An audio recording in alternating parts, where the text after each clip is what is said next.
Hello all, and welcome to another edition of the Low-Code Café. This is episode number 124 for January 18.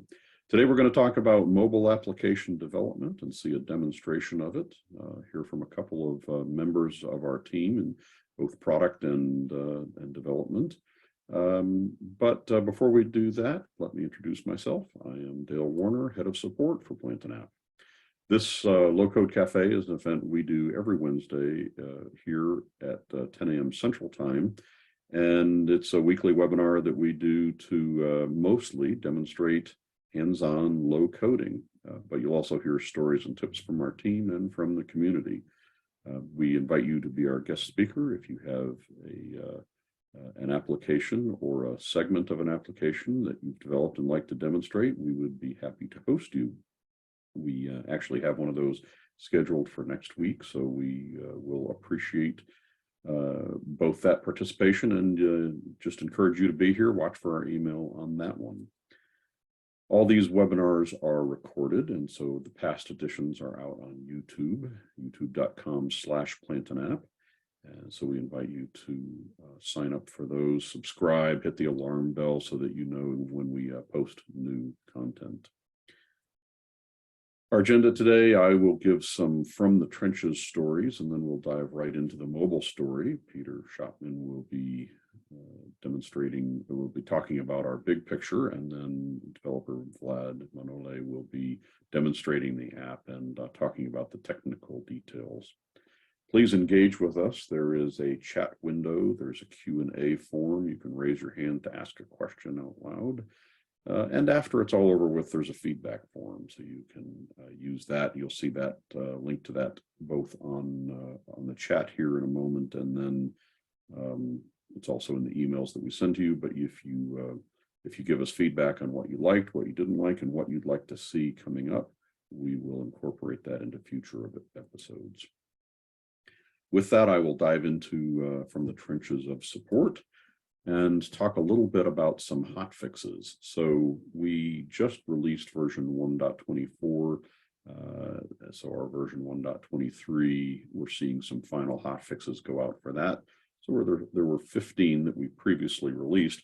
We haven't had, and I haven't been present for an episode here in a while. So these have been out and available for a couple of weeks now, but I'll just mention them since they haven't been mentioned on the webinar. The three that are out there are a couple of bug fixes. So in our updates, we fixed an upgrade failure bug that if the SQL user for the platform, defined for the platform, didn't have the DB owner role from this point forward, that will not be an issue. So that's a good update to get. And then there was a bug fixed having to do with listings on mobile devices. So the filter icon was showing even if you didn't have any filters there. So that was a bug, and it's fixed.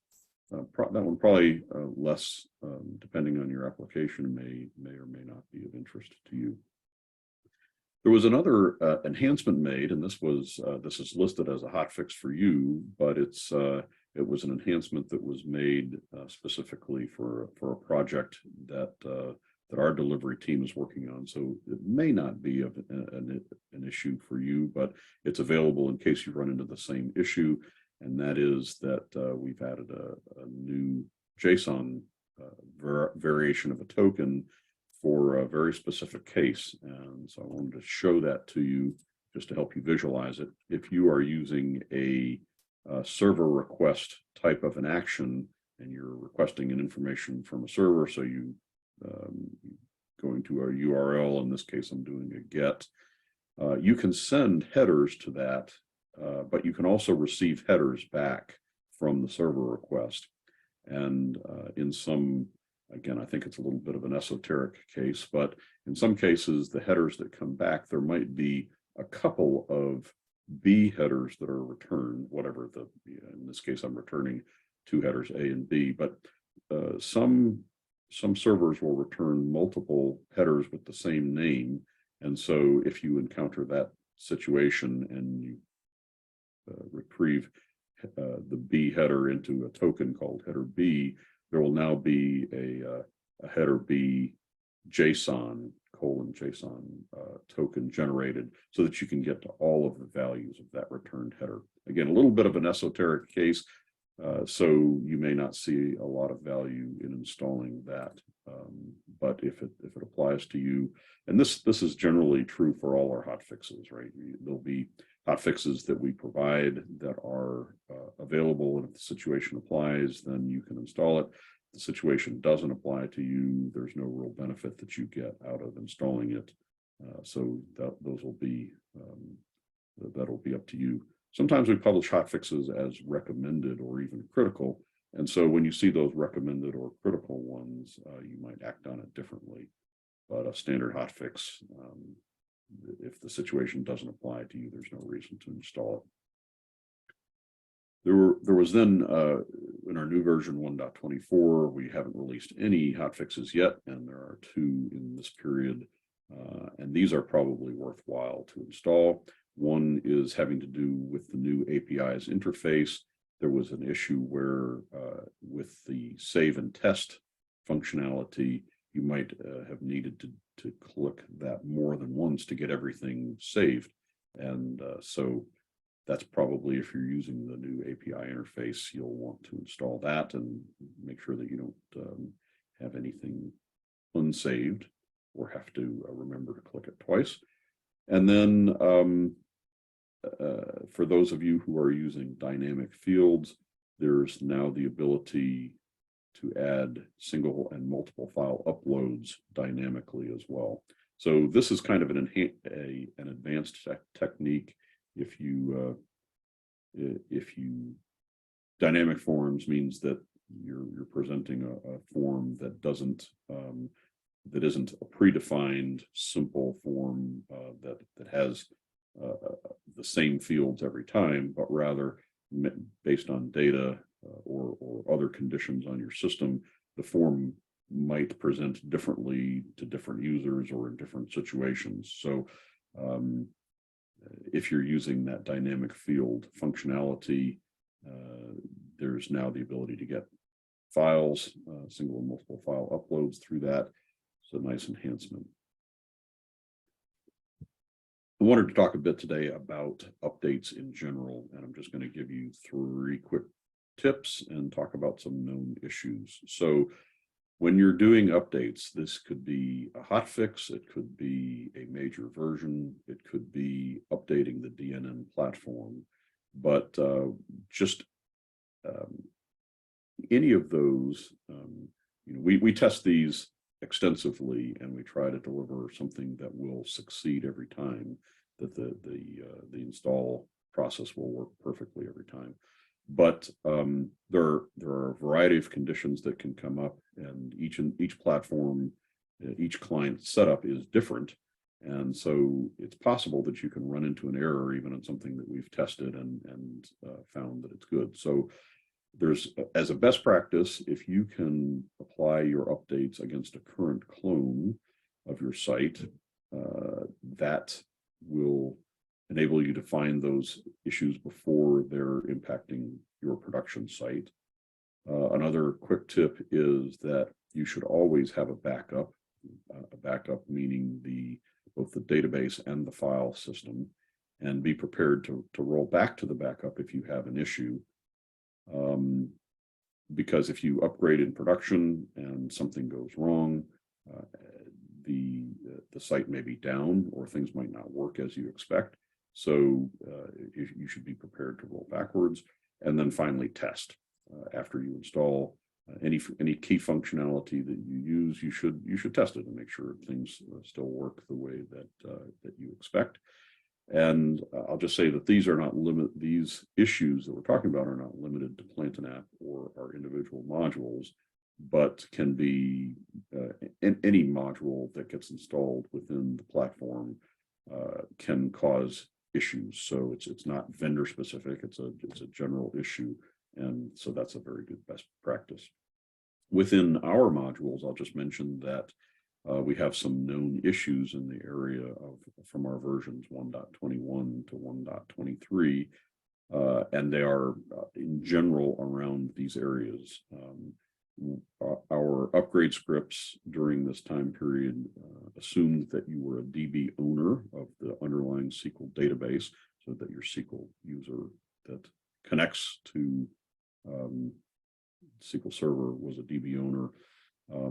If it wasn't, then we had upgrade problems. Also, we had some people who are using the minimum SQL version, SQL 2012, had some conflicts, and some of our upgrade scripts failed where SQL 2016 was supported. So if this situation applies to you, if you have a SQL Server 2012 and you're trying to upgrade through versions 1.21 and to 1.22 and 23, you could encounter issues. And then in our hotfixes area, the install all feature may fail, where if you install an individual hotfix, it will succeed. So that's kind of a known issue. And then we know that we have some conflicts with some other modules like Too Sexy Content. All of that is now just to refer you back to the best practices and the backup that I mentioned. If you have a backup when these situations come up, it gives you a good ability to roll back and then approach the backup with more care and with preparation. If you don't have a backup, you could be out for a period of time as we find the right people to be able to help you with the issue. So please back up. Okay. There's another event that we do every week. It's the Low-Code Campfire. It's the same hour on Fridays, and that's in a meeting format as compared to this webinar format. So everybody gets a chance to talk, and we see great things come out of that meeting week by week. There's shared techniques. There's anyone have any suggestions for how I should approach this problem? And so it's like having a steering committee for your development effort, whether you work alone or in a group. This gives you a bunch of other great minds to tap into. So I highly encourage you to be part of the Low-Code Campfire. I'm going to put some links on the chat window for this episode. It gives you these are, you can register in advance for that Low-Code Campfire. You can get to our recordings on YouTube. There is a link to the community portal, which is again, those same community members are very quick to support you when you have a question, and often can help better and faster than we can. So please take advantage of that, and then contribute back if you know an answer to a question that somebody else posts. And finally, that webinar feedback form that I mentioned at the top of the episode. With that, we're going to ask Peter to come forward. Peter is our product manager for Plant an App, and he'll be telling us the mobile story, how to get your app in the app stores, and just what we're doing in the area of mobile. So, hello, Peter. Hello, Dale. Thank you very much for the invitation. Yes, that's what I want to ask. So the mobile story of Plant an App consists of the idea that you can have an installable app inside the App Store and the Play Store. That's sort of that is a connector to your Plant an App application. Connector you must see as at this point in time that will be a wrapper. The wrapper you can see as something that contains your Plant an App application. In the current situation, that will be a web view. You can think of a web view as an iframe, and the application, the mobile application, wraps around your Plant an App application. As an organization, Plant an App will provide you functionality to create a mobile app package. And the mobile app package is generally delivered as an APK or an APA, depending on the platform. So an APK will be for iOS. No, APK will be for Android, and the IPA will be for iOS. So we will provide functionality to do that, and that will mean that you have to fill in a form with information about the application, and with the most important one is the URL of the Plant and App application that you want to wrap in the mobile app. So when we generate these packages, we require you to do the registration in the store yourself. What does it mean? Well, for instance, that means that you need to have a company listing inside the App Store. So you need to register your business or your organization in the App Store. And that requires, for instance, for Apple, that you provide Dun & Bradstreet DUNS number. That is a unique number for companies worldwide. You can ask them, and you get your number. If you are sort of tax registered, I think there are some requirements to get the number from them, but it's that's usually not a big thing. Then, of course, you have to provide information to Apple and to Google that describes your organization, what kind of organization you are, who are the contact persons, and some support information. And that's what you need to provide for your organization. The next step is, of course, registering the application inside the store. And that requires, pushing the packages to the App Store, but also saying in what category the app will be in, what is the target users group, and of course things like the summary and description of the app. And furthermore, you need to provide things like a logo for the app, a number of images, and these images need to be very specific with respect to sizes. And you also have to say, for instance, in the iOS store, you need to say if your app is targeted towards the iPhone or towards an iPad or even an iWatch. So there's a lot to do when you want to register an app inside the store, and you need to take time to do that. It's especially the requirements for imaging are pretty steep, and you must be very, very precise in that. Otherwise, your app will not be accepted. So the process of accepting and testing the app is also something you need to do inside the store, and it will take some time. So that is, so we'll provide a package, but you have to do a lot yourself as well. Dale, can you move to the next slide? Yeah, so when you register an app in the App Store, and so you have a Plant and App application, and you want to wrap that inside a mobile application, you need to think about getting the best screen real estate options you can have. The content is, of course, always visible in your Plant and App application on the web, but you need to optimize listings and grids and forms and the menu for a mobile device. We will provide a skin, because we are working on that right now, that will optimize for mobile devices. But it's likely that you want to sort of change that a bit to have it look with your own look and feel. With respect to mobile specific functions, what do we do right now? And Vlad will demonstrate that we integrate certain mobile features inside inside the planned application. You will see a demonstration of a scanning feature that will scan QR codes and provide the information to the interface from your app to the Plantain app. And of course, you can think of lots of other things. For instance, the most close by is, of course, Geo Location. You can have register your location, your app, your mobile app knows where you are, and you can push that to Plantain app. Of course, the idea of a mobile application as a wrapper around your Plantain app application that you will target the end users.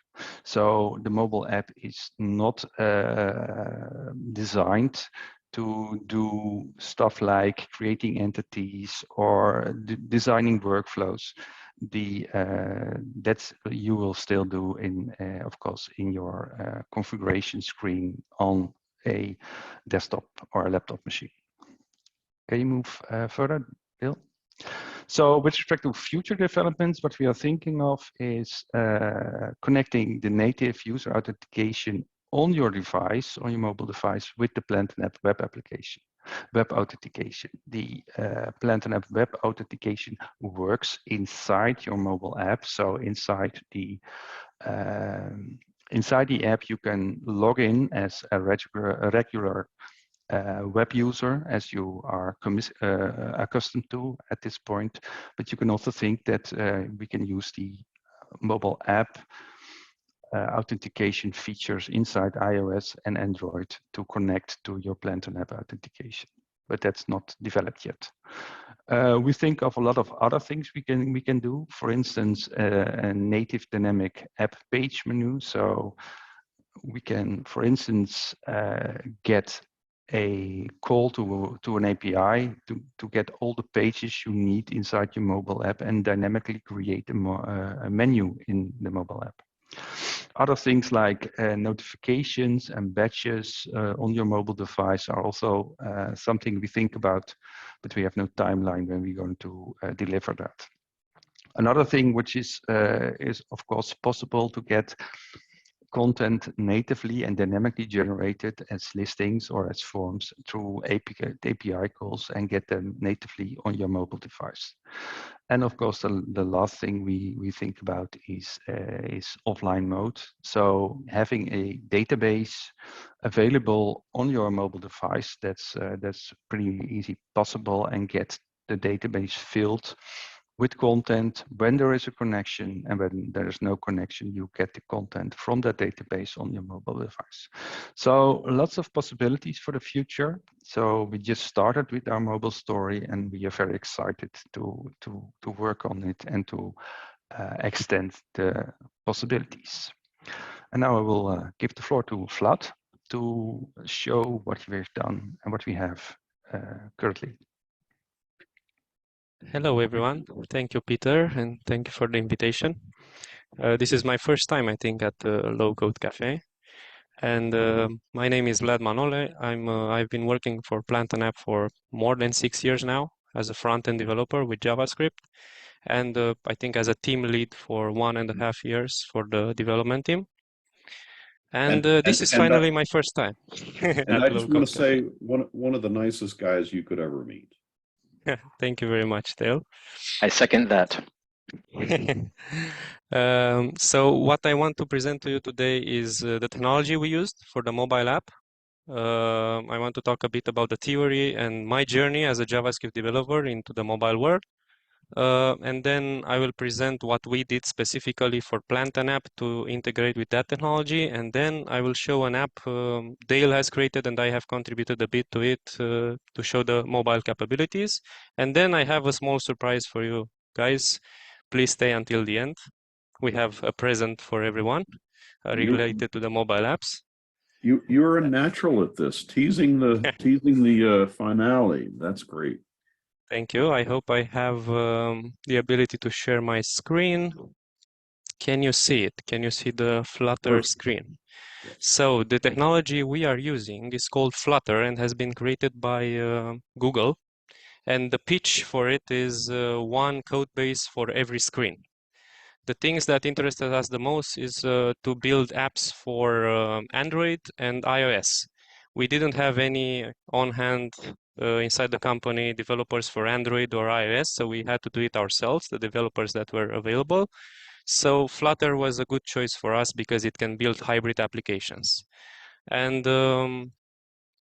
now I want to show you a bit about the theory behind it at my journey. So you have to start here at the get started, of course, of Flutter, and then you just choose the so basically now, I hope you understand, I am trying to teach everyone that how to build your own mobile app with Flutter.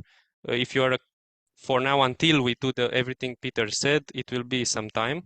And you can create right now applications, and just, I want to tell you a bit about it. You just have to download the SDK and install everything, follow their tutorial. The good part about Flutter is that it has amazing documentation. I really, really like it as a developer. And then the next parts are it's not a bad part, it's a very interesting part, but it's a bit challenging if you come from the web world, that as I think most of us here come from. You need to learn the Dart language, which is a Google created language. They have a great tutorial on dart.dev here, which you can follow. I followed it, and yeah, it's a bit big, but it will teach you everything you need to know from the point of view of a JavaScript developer. And then they have everything for moving on. You have everything for Java, for HTML and CSS developers. If you come from HTML and CSS, how you work with Flutter if you are an expert in HTML and CSS, and then you can follow this tutorial. And another big thing is that HTML and CSS classically and JavaScript in the web world are imperative UIs. I think I'm not an expert in it, but I think React, the JavaScript framework React, also is declarative like Flutter. And this is a small page which tries to teach you what imperative means, where you basically do imperative instructions and you modify state. Declarative, actually, Flutter handles those transitions of state for you, and you need to learn this new way where you always return a new object. So you can get yourselves in more details about this stuff. Like Peter said, I wanted to talk about WebView a bit because I think I can stop my share for a bit. I want to talk a bit about WebView because if you want to publish your apps, it's very important to have native mobile applications because Apple and Google will not accept just website wrappers. So this is one of the reasons we did, for the first item we did is mobile scanning, like the guy said before. But also because, you know, native mobile scanning is way better than JavaScript scanning. And yeah, they will not accept, if you have a simple plant and app application, they will not accept it if you try to post it, but you can do, you know, private ones if you want. So next I want to show you the app we did together with Dale. Dale, can you talk a bit about the app before I turn my screen, the ID tag app we have for finding your luggage?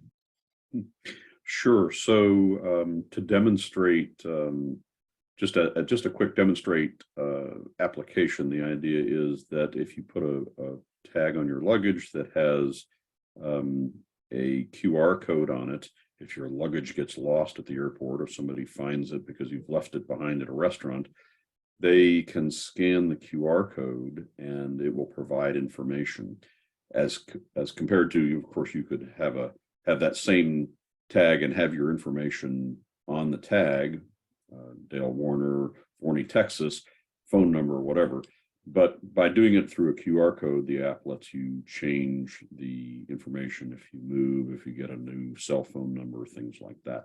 So the app lets the tag owner configure their own information when you scan the QR code. And then the QR code itself is a URL. So anyone scanning with a camera without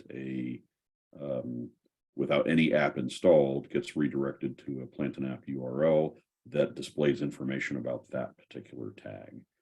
We, as we were trying to consider what we could enhance our application to do with a native application, the idea, the story that we're telling is that in the production facility, as we've created these tags, we want to test to make sure that the tags are good, that the QR code is a good QR code. And so our app is used internally inside the factory to scan the QR code and return the information that's connected with it, just as a test. We're not requiring end users to have the app. It's an internal app. Does that set the stage for you, Vlad? Thank you very much, Dale. So this is, you can see here on the left side of the screen, this is a tag we have created for me some time ago. I actually have it physically printed on some very cool wooden square. Thank you, Dale, for that. And on the right side, it's actually a Chrome inspector of my physical Android device. I can show it right now in my camera. It's the same thing. And I have it connected, and I have the app I have created with Flutter installed on my phone. But for demo purposes, I have it also inspected here. So when I click on this button, actually it will, I hope you can see my screen. So you have the scanning square now, and now I will scan the screen, and it will communicate. The app does it inside Flutter with native Flutter code, which translates to native Android code, and it communicates back with action form. So here is an action form. It's not a simple button. I will show you the admin screen right now. And it just calls an API. We're using JavaScript behind it, and it will tell whatever I say here, whatever I set up here, you can see this tag belongs to me, right? And now I will show you the admin side. So this is the form admin we have here. I have a button, and I also have a static text field, which I populate when I scan. So for this, in 123 and 124 releases, we have added a new API, especially for the mobile app with Flutter. It's called PAA, the big object, and then you have the scan method, which returns a JavaScript promise. If you're not familiar with promises, you need to understand them just a little bit to use this. The QR codes we have return URLs, so we split by the parameter t, and it gives us this small code we have here, and we call an API and just show that JSON for now. Later, we want to do some, we want to beautify this JSON a bit and show a proper UI. This is for demo purposes right now. And this is how I told you, this is how I use the scan method, but later, as Peter mentioned, we want to expand this by adding maybe something like Get Location, which will communicate with Flutter. And I found Google has two interesting services which are free: geolocation and geocoding, and also reverse geocoding. Geolocation offers latitude, longitude. Geocoding transforms strings, addresses into latitude and longitude, and reverse geocoding transforms latitude, longitude to a string of an address. So we want to offer those in our mobile app and as APIs for action form and maybe other products in the future. We will see about that. So I think now we can either move to the questions if you want, Dale, or I can show the surprise. It depends on however you want. Well, let's delay just a little bit and see if there's a few questions, because we've got plenty of time. If anybody has a question about what Vlad or Peter has presented, and now would be a great time. And I'm just gonna, while we're waiting for people to think about those, I was gonna talk to you about what you were just saying about these future kinds of enhancements. The idea that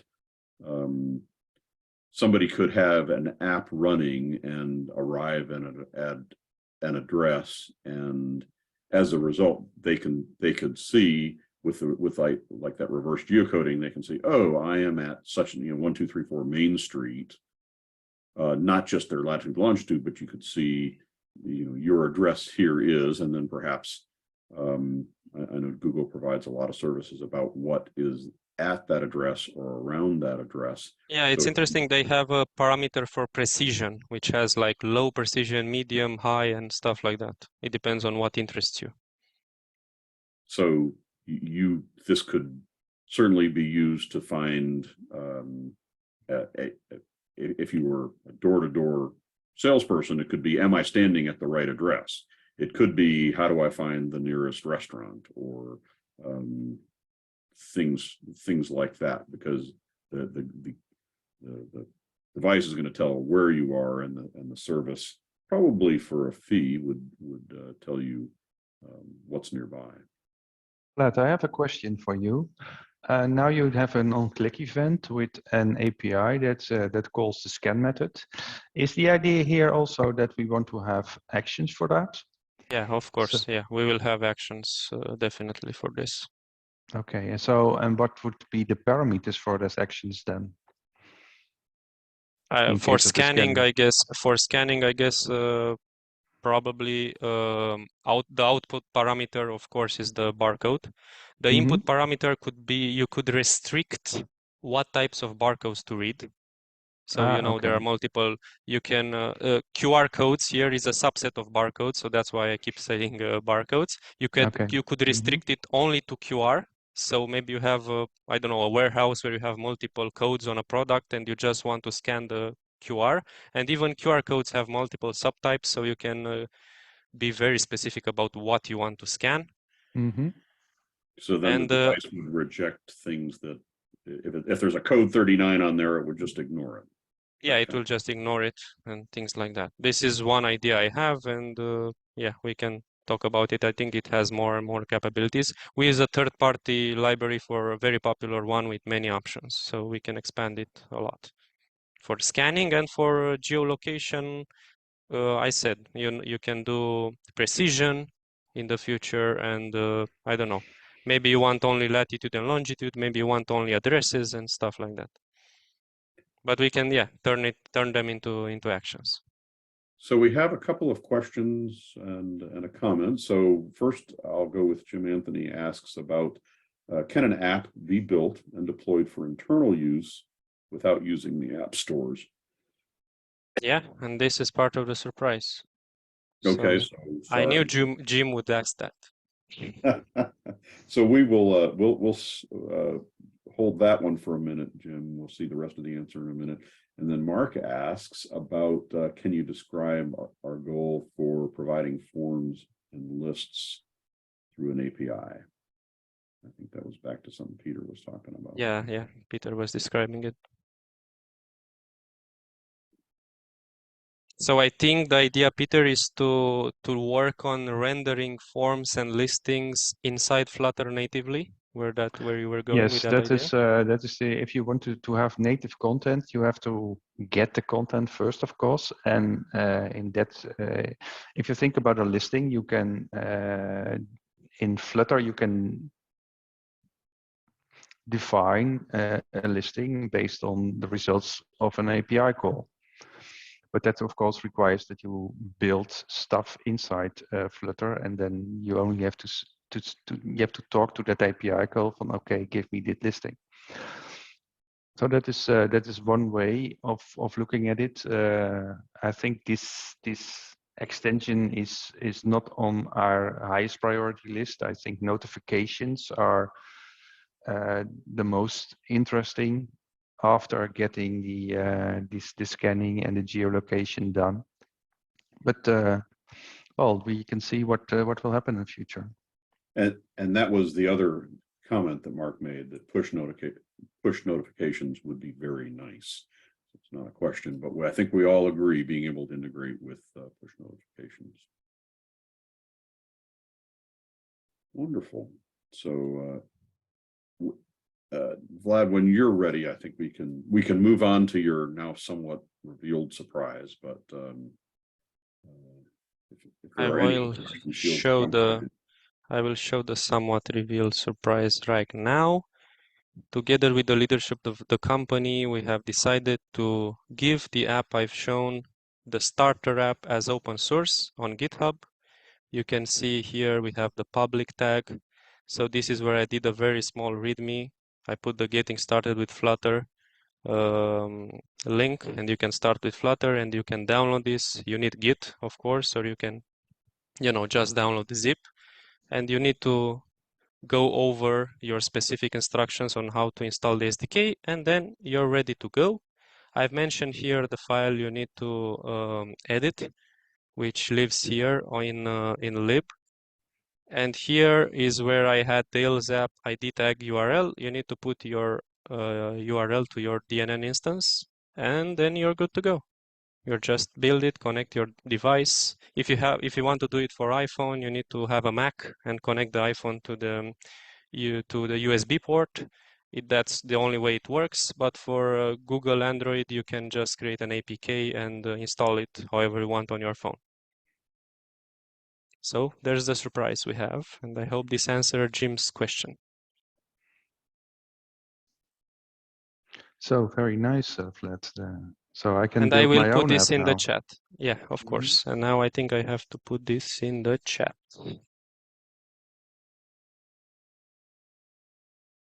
Yeah, I put it in the chat, and have fun with it. Of course, when we go around and add the geolocation and stuff like that, it will also be added here in the open source app. And we will update how to use it accordingly, and update the products action form to have those APIs. So look out for that in the near future. So if I want to, for instance, let me ask the question, say I want to use the compass inside my on my mobile device. Thank you, Ben. I had a filter for my chat. Let me know if you have the link here. I was only sending it to the panelists. Okay, thank you.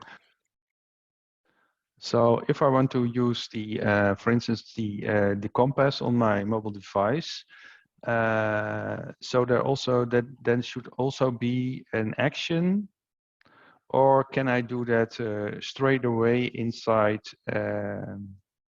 what you have shown? JavaScript. You can build your own JavaScript. So the starter app also contains a third-party web view package. Okay. And I'm using that to communicate.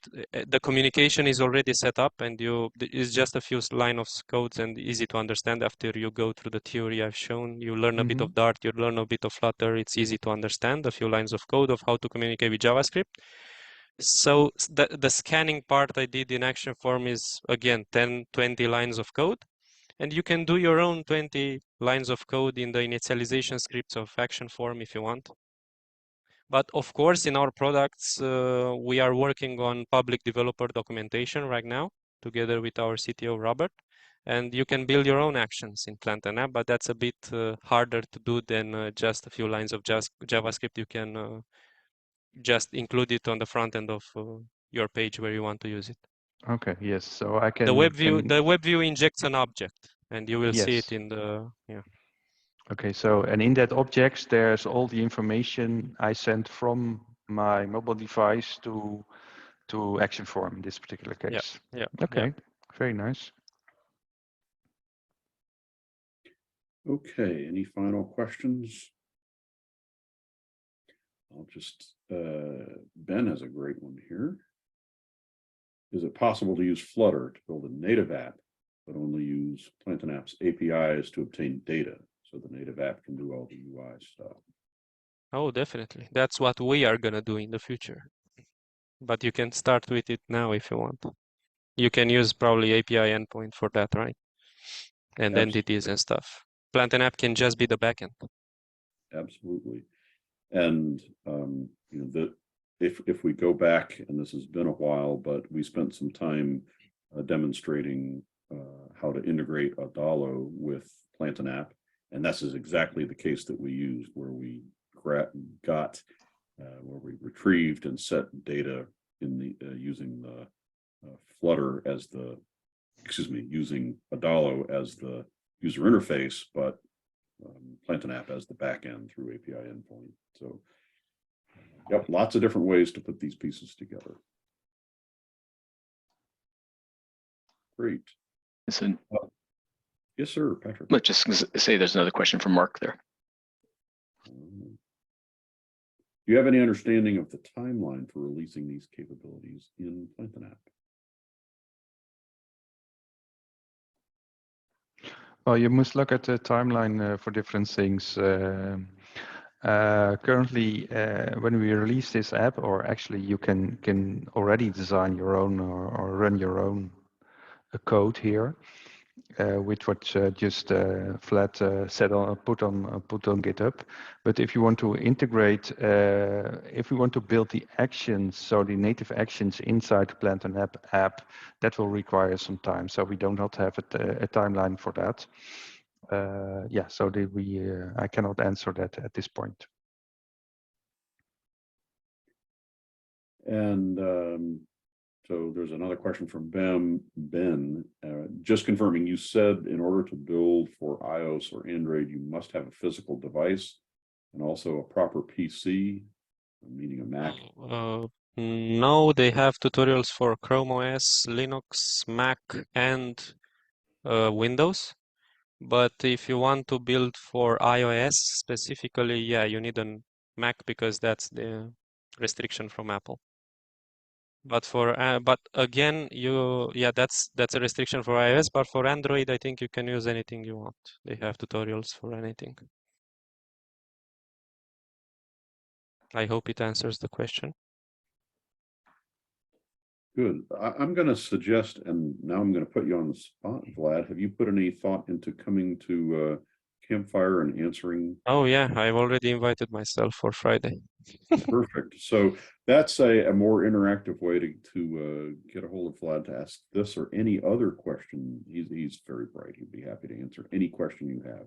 But My suggestion, if you guys want, I don't have anything else for Friday for now. We can go about, setting up everybody's open source app and trying to do a build of their instance. That could be an idea. We could do it on Friday.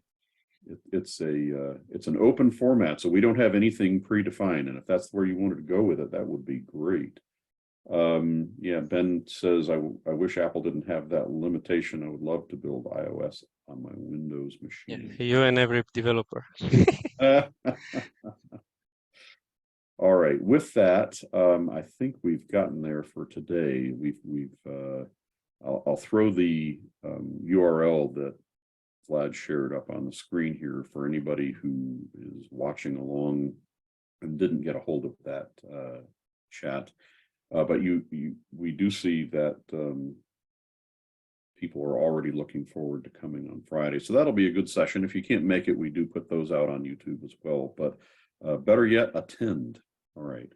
And with that, we will sign off. Vlad, it was a great presentation, demonstration. Peter, thank you for showing us the overview of the thing and where we're going. And we hope you got a lot of value out of attending and investing your 47 minutes with us today. So thank you all, and we will see you again either Friday or next week for the next episode of Low-Code Café. Thanks.